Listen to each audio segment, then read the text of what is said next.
Hello everyone, how are you all? I hope you all are enjoying your learning. We learnt earlier synonyms. Synonyms हमने पढ़ा था, यानी पर्यायवाची.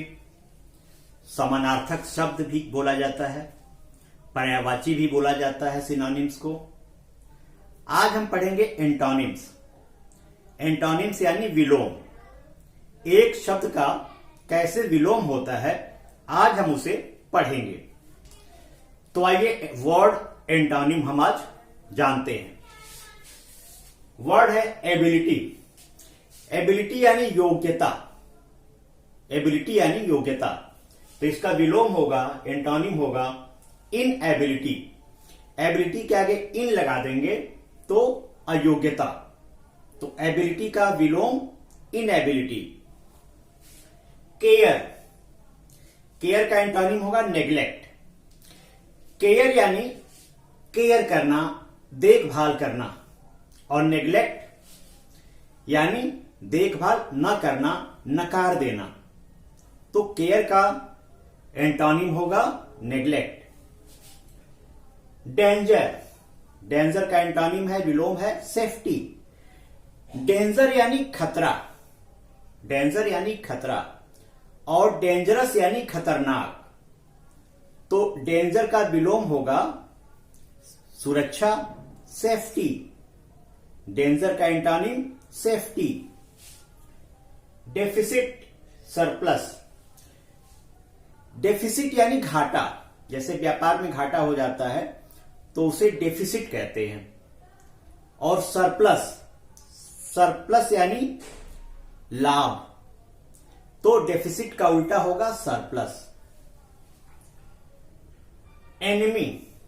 Enemy का antonym होगा फ्रेंड. एनिमी यानी शत्रु, फ्रेंड यानी मित्र. फैक्ट. फैक्ट का उल्टा यानी एंटोनिम होगा फिक्शन. फैक्ट यानी तथ्य. जो सही बातें होती हैं उनको फैक्ट्स कहते हैं. और फिक्शन यानी कुछ बातें ऐसी जो गलत हो सकती हैं उसे फिक्शन कहते हैं. तो फैक्ट का उल्टा फिक्शन. गेन. गेन यानी प्राप्त करना. लॉस यानी गंवा देना. तो गेन का एंटोनिम होगा loss, LOSE. Happiness. Misery. Happiness यानी खुशी, और मिजरी यानी दुख. तो हैप्पीनेस का एंटोनिम हुआ मिजरी. इग्नोरेंस यानी अज्ञान. नॉलेज यानी ज्ञान. तो इग्नोरेंस का एंटोनिम नॉलेज. जॉय. जॉय यानी आनंदित, आनंद. सारो यानी दुख. तो जॉय का एंटोनिम सारो. बिगिनिंग. बिगिनिंग यानी शुरुआत. एंड यानी अंतिम, समाप्त. तो बिगिनिंग का एंटोनिम हुआ एंड. इसी तरह कंट्री का टाउन. कंट्री यानी गांव, और कंट्री मीन्स देश भी होता है. लेकिन यहां पे जो कंट्री है, इस कंट्री का मतलब है गांव. तो कंट्री का उल्टा हुआ टाउन यानी शहर. गांव का उल्टा शहर, तो कंट्री का उल्टा टाउन. फेलियर. फेलियर का एंटोनिम है सक्सेस. फेलियर यानी फेल हो जाना, असफल हो जाना. सक्सेस यानी सफल हो जाना. तो फेलियर का एंटोनिम सक्सेस. ग्लोरी. ग्लोरी का शेम. ग्लोरी यानी कि किसी काम को करके हम ग्लोरीफाइड होते हैं, प्रसन्नचित होते हैं. और कुछ काम ऐसे होते हैं जिससे हमें शेम आती है, शर्म आती है. तो ग्लोरी का उल्टा शेम. हेस्ट. हेस्ट का एंटोनिम डिले. हेस्ट यानी तेजी से, जल्दी से, और डिले यानी देरी से. लव. लव यानी प्यार. हैट्रेड. हैट्रेड यानी घृणा. तो लव का एंटोनिम हैट्रेड. लाइट. लाइट का एंटोनिम डार्कनेस. लाइट यानी प्रकाश, और डार्कनेस यानी अंधेरा. मेजर, मेजर का एंटोनिम माइनर। बड़ी बड़ी चीजों को मेजर कहते हैं और छोटी चीजों को माइनर कहते हैं। जैसे मिस्टेक है, मेजर मिस्टेक, माइनर मिस्टेक, छोटी गलती माइनर मिस्टेक, बड़ी गलती मेजर मिस्टेक, छोटा ऑपरेशन माइनर ऑपरेशन, बड़ा ऑपरेशन मेजर ऑपरेशन। तो मेजर का उल्टा, मेजर का एंटोनिम, मेजर का विलोम माइनर। रेयर फ्रंट, रेयर माने पिछला और फ्रंट माने अगला। जैसे आपकी गाड़ी का जो पिछला ब्रेक होगा तो आप रेयर ब्रेक कहेंगे और सामने वाले ब्रेक के लिए फ्रंट ब्रेक कहेंगे। तो रेयर का अपोजिट या एंटोनिम फ्रंट। सेफ्टी, सेफ्टी का एंटोनिम डेंजर। सेफ्टी यानी सुरक्षा, डेंजर यानी खतरा। तो सेफ्टी का अपोजिट डेंजर। वर्च्यू, वर्च्यू का अपोजिट वाइस। वर्च्यू यानी गुण, क्वालिटी, और वाइस माने अवगुण। मास्टर, मास्टर का अपोजिट सर्वेंट। मास्टर मीन्स मालिक, सर्वेंट मीन्स सेवक। तो मास्टर का अपोजिट सर्वेंट।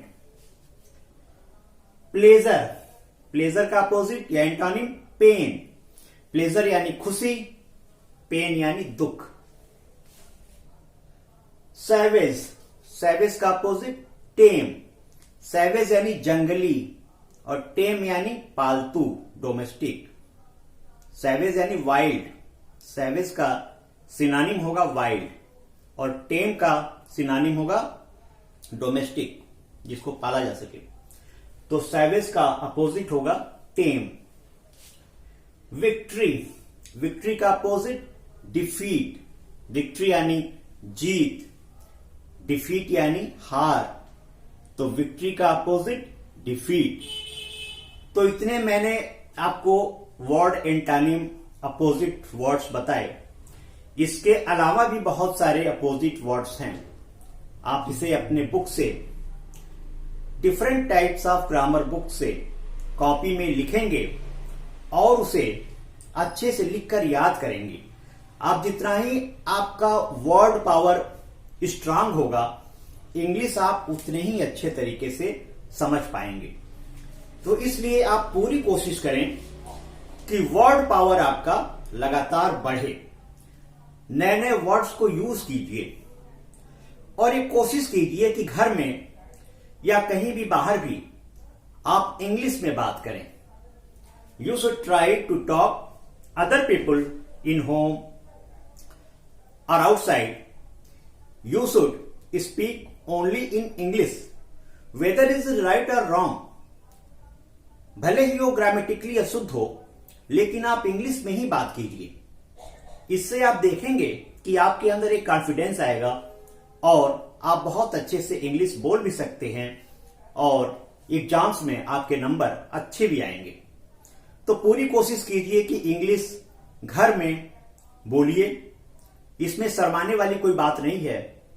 इसमें आपके जो गार्जियंस हैं, पेरेंट्स हैं, आपकी पूरी मदद करेंगे, आपको प्रोत्साहित करेंगे, इनकरेज करेंगे कि मेरा बेटा या मेरी बेटी इंग्लिश में बात कर रहे हैं। और आप उन्हें बताइए कि आपको ये बोला गया है करने के लिए, ये स्कूल का टास्क है, स्कूल का प्रोजेक्ट है कि हमें इंग्लिश में ही बात करनी है, चाहे वो गलत हो चाहे वो सही हो। तो इंग्लिश में बात करते करते धीरे धीरे आप बिल्कुल फ्लुएंट हो जाएंगे। स्पोकन इंग्लिश में बहुत ज्यादा ग्रामर का महत्व नहीं होता है। दूसरे को अगर आप बात समझा सकें तो स्पोकन इंग्लिश आपकी करेक्ट है। लेकिन जब आप लिखते हैं, किसी कंपटीशन में एग्जाम देते हैं, उस समय ग्रामर को चेक करते हैं। बोलने के लिए हम ग्रामर चेक नहीं करते। जब हम एग्जाम देते हैं तो वहां पे ग्रामर चेक करते हैं कि आपने जो लिखा है शुद्ध है कि अशुद्ध है ग्रामेटिकली। तो आप पूरी कोशिश कीजिए कि जब आप बोलेंगे तो एकाध गलतियां तो होंगी ही, लेकिन धीरे धीरे वे गलतियां समाप्त होती जाती हैं। जितना ही ज्यादा आप यूज टू इंग्लिश से हो जाएंगे, वो गलतियां धीरे धीरे कम होती जाएंगी। इसी तरह दुनिया की जितने सारे लैंग्वेज है उसको पहले हम गलत या सही बोलते हैं, बोलते बोलते हम उस भाषा में, उस लैंग्वेज में यूज्ड टू हो जाते हैं, फिर हमें कोई प्रॉब्लम नहीं होती। तो मेरा ये रिक्वेस्ट होगा आप सभी लोगों से, सभी विद्यार्थियों से, सभी एग्जाम गिवर एस्पिरेंट्स से कि वे इंग्लिश का यूज अपने बोलचाल की भाषा में ज्यादा से ज्यादा करें। इसके लिए आपको वर्ड्स पावर बढ़ाना होगा, एंटोनिम्स को जानना होगा, सिनोनिम्स को जानना होगा, वर्ब के जो फॉर्म्स हैं उसे जानना होगा और ग्रामर के नियम्स को भी जानना होगा, जो ग्रामर के रूल्स हैं। इसके लिए मैंने पहले ही वीडियो इस चैनल में बना के रखा हुआ है। उसमें सारे टेंसेस के अलग प्लेलिस्ट है, एक्टिव पैसिव के अलग प्लेलिस्ट है, पार्ट्स ऑफ स्पीच का अलग प्लेलिस्ट है।